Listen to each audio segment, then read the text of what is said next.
గోదావరి కనిలో కల్తీ కల్లుకు ఇద్దరు కూలీలు బలయ్యారు. స్థానిక అడ్డగుంటపల్లి కళ్ళు కాంపౌండ్లో కళ్ళు తాగి ఇంటికి నడుచుకుంటూ వెళ్తూ కుప్పకూలిపోయారు. ఇద్దరు మెషిన్ పని చేస్తుంటారు. సమీపంలో ఇంటి నిర్మాణ పనులు చేశారు. పని పూర్తయిన అనంతరం కళ్ళు కాంపౌండ్లో కొత్త కళ్ళు తాగి ఇంటికి నడుచుకుంటూ వెళ్తూ రోడ్డుపై పడిపోయారు. వీరిద్దరిని ప్రభుత్వ ఆసుపత్రికి తరలించగా అప్పటికే మృతి చెందారని వైద్యులు నిర్ధారించారు. కళ్ళులో కల్తీ జరగడం వల్లనే ఇద్దరూ చనిపోయారని మృతుల బంధువులు ఆరోపించారు.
మామిడి రమేష్ నవీన్ ఇద్దరు పనికి మేషన్ పని చేస్తారు. పని ముగించుకొని రాబోయి నెంబర్ 1 కళ్ళు డిపోలో కల్తీ కళ్ళు తాగి వాళ్ళిద్దరూ బయటకు వెళ్ళి కొంచెం దూరం వచ్చినాక పడిపోయడం జరిగింది. ఆ రమేష్ను నవీన్ తీసుకొని కొంచెం దూరం వచ్చుంటుంది ఆయన కూడా పడిపోవడం జరిగింది.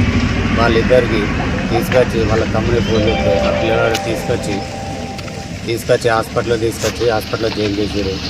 అప్పుడు డాక్టర్ చూసి అప్పటికే వాళ్ళిద్దరూ చనిపోయారని చెప్పడం జరిగింది. కళ్ళు డిపో నెంబర్ 1 కల్తీ కళ్ళు తాగడం వల్ల చనిపోయింది.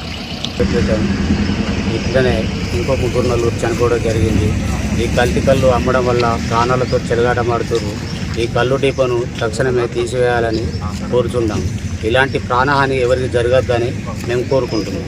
నా పేరు నవీన్ వాళ్ళ తమ్ముడిని. నా పేరు అంజన్న. మా అన్నయ్య సాయంత్రం పనిచేసి కళ్ళు డిపే అనే దాంట్లోకి పోయి అది తెల్లగల్లు అనేది తాగి కొంచెం దూరం వచ్చిండు. కొంచెం దూరం వచ్చి పడిపోయిన తర్వాత నాకు ఫోన్ చేసిండు.